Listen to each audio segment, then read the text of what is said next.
حضرت ابو ہریرہ رضی اللہ تعالیٰ عنہ بیان کرتے ہیں، رسول اللہ صلی اللہ علیہ وسلم نے فرمایا، بلا شبہ میں تمہارے لیے والد کی مانند ہوں، تمہیں سکھاتا ہوں، جب تم میں سے کوئی پاخانے کے لیے آئے تو قبلہ رخ ہو کر نہ بیٹھے اور نہ قبلے کی طرف پشت کرے اور نہ دائیں ہاتھ سے استنجا کرے۔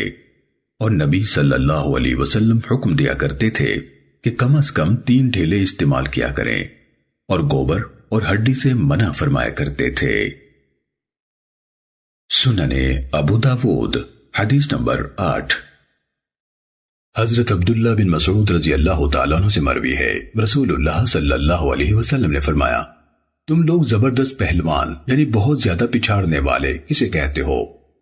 صحابہ نے کہا، جسے لوگ پچھاڑ نہ سکیں۔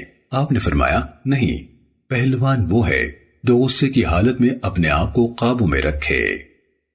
سننے ابو داود حدیث نمبر 4779۔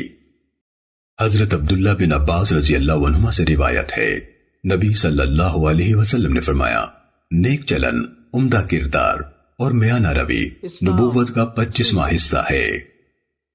سننے ابو داود حدیث نمبر 4776۔